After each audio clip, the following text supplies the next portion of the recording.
గాంధీభవన్లో తెలంగాణ దశాబ్ది ఉత్సవాలు జరుగుతున్నాయి. ఇప్పుడు అలా చూద్దాం. మేము 10 ఏళ్ళు కాంగ్రెస్ పార్టీకి న్యాయం చేయలేకపోయాం. సోనియా గాంధీ గారికి కానుక ఇవ్వాలి. యువకులు రేవంత్ రెడ్డి గారు, బట్టి విక్రమార్క కష్టపడతా ఉన్నారు. వారి చేతుల్లో అధికారం పెడతామనే తలంపుతో 2023న ప్రజలు మనకు పట్టం కట్టారు. కట్టడానికి కారణం సోనియా గాంధీ గారు, ఖర్గే గారు, రాహుల్ గాంధీ గారు, ప్రియాంక గాంధీ గారు తుక్కుగూడలో ప్రమాణపూర్తిగా ఇచ్చినట్టు 6 గ్యారంటీలు. 6 గ్యారంటీలు ఇప్పటివరకు 5 గ్యారంటీలు ఇచ్చిన ఘనత కాంగ్రెస్ పార్టీది. ఎవరు కూడా 4 నెలల్లో ఇన్ని కార్యక్రమాలు చేసిన ఘనత లేదు. స్వేచ్ఛాయుతంగా ప్రజలు ఇవాళ బతుకుతా ఉన్నారు. ముఖ్యమంత్రి వర్యులు రేవంత్ రెడ్డి గారు వివిధ కార్యక్రమాల్లో బిజీగా జరుగుతూ ఉన్నారు. ఒక్కసారి సెక్రటరీని చూడండి, గాలి కూడా సోకే పరిస్థితి సెక్రటరీలో ఇవాళ ప్రజలు కుప్పలు తెప్పలుగా వస్తూ ఉన్నారు, విన్నవిస్తూ ఉన్నారు. మంత్రులు స్వేచ్ఛగా సెక్రటరియట్ నుంచి పరిపాలన సాగిస్తూ ఉన్నారు. సెక్రటరియట్ రోజు కలకల్లాడుతుంది ప్రజలతో, ప్రజల అర్జీలతో. అది పోయిన సంవత్సరం పోయిన ప్రభుత్వానికి మన ప్రభుత్వానికి తేడా. ప్రజలు సంఖ్యలు తెచ్చుకొని స్వేచ్ఛగా బతుకుతున్నాం అనేటువంటి ఒక ఆశని ఇవాళ కాంగ్రెస్ పార్టీ కలగజేస్తూ ఉంది. ఇవాళ దశాబ్ది ఉత్సవాలు జరుపుకుంటా ఉన్నాం. తెలంగాణ వచ్చి 10 ఏళ్ళు జరిగినా 10% కూడా కల నెరవేరని ఈ పరిస్థితిలో కాంగ్రెస్ పార్టీ అధికారంలోకి వచ్చిన తర్వాత ఏదైతే ప్రజలు ఆశలు ఆకాంక్షలతో తెలంగాణ కోరుకున్నారో ఆ పరిపూర్ణమైన తెలంగాణ ఇచ్చేందుకు రేవంత్ రెడ్డి గారి ప్రభుత్వం, వారి కేబినెట్ ప్రయత్నం చేస్తూ ఉంది. కాంగ్రెస్ పార్టీ దానికి కంకణబద్ధలే ఉందనే మాట కూడా ఈ సందర్భంగా మనవి చేస్తా ఉన్నాను.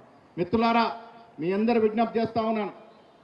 కాంగ్రెస్ పార్టీని ఏదైతే కళలతో ఆశలతో ప్రజలు గెలిపించినారో ఆ గెలుపుకి అద్దం పట్టే విధంగా మన పాలన సాగుతూ ఉంది. ప్రజలు కోరుకున్న విధంగా పాలన సాగుతూ ఉంది. ఏదైతే అమరులు ప్రాణత్యాగం చేశారో ఆ అమరుల యొక్క స్థూపం యొక్క ఫోటోని ఇవాళ మనం ప్రభుత్వ చిహ్నంలో చేర్చబోతా ఉన్నాము. దానికి టీఆర్ఎస్ వారికి నొప్పేంటని అడుగుతా ఉన్నాను.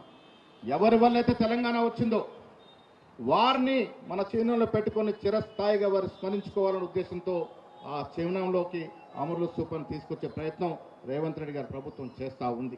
చేసి తీరుద్ది కూడా. ప్రజల ఆశలు ఆకాంక్షల కన్నా ఎక్కువేమీ లేదు. ఇది ఒకరి సొంత పాలన కాదు. కాంగ్రెస్ పార్టీ అంటేనే ప్రజల పాలన, సమిష్టి పాలన అనే విషయాల్ని మనం ధృవీకరిస్తూ వస్తూ ఉన్నాం. నేను ఈ సందర్భంగా మరొకసారి తెలంగాణ ప్రజలకి, తెలంగాణ పౌరులకి, తెలంగాణ కావాలని నిండు మనసుతో కోరుకున్నటువంటి త్యాగధనులకి, వారి కుటుంబాలకి, ప్రతి కాంగ్రెస్ కార్యకర్తకి ఈ దశాబ్ది ఉత్సవాలు జరుపుతున్న తరుణంలో రేవంత్ రెడ్డి గారి తరఫున, బట్టి విక్రమార్క గారి తరఫున, యావత్ రాష్ట్ర కాంగ్రెస్ కమిటీ తరఫున మీ అందరికి కూడా మనస్ఫూర్తి శుభాకాంక్షలు తెలియజేస్తూ సెలవు తీసుకుంటా ఉన్నాం. జై హింద్, జై కాంగ్రెస్.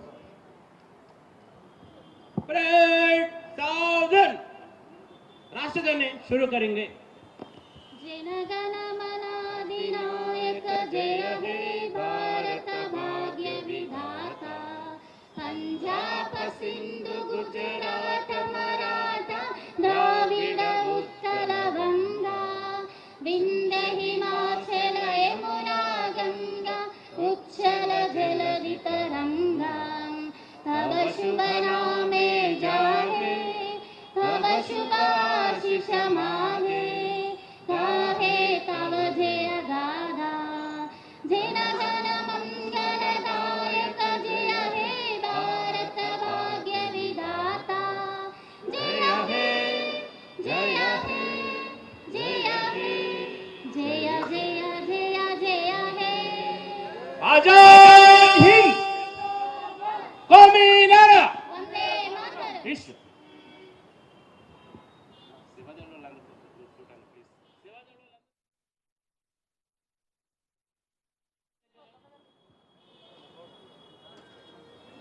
సేవాదళ వాళ్ళందరూ డయాస్ దగ్గరికి రండి. అందరూ ఫ్రెండ్స్.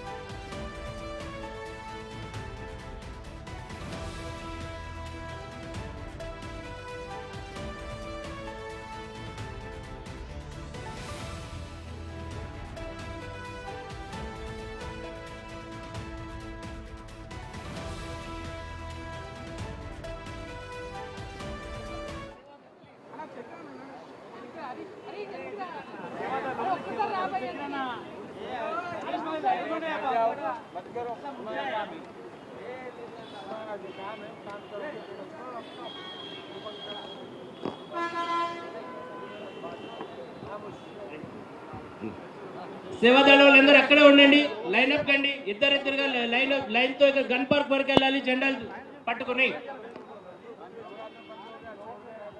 వర్కింగ్ ప్రెసిడెంట్ మహేష్ అన్న గారు జెండా ఊపి కార్యక్రమం మొదలు పెడతారు. లైన్ అప్, ఇద్దరిద్దరుగా లైన్ అప్ కండి, సేవాదళ లైన్ అప్.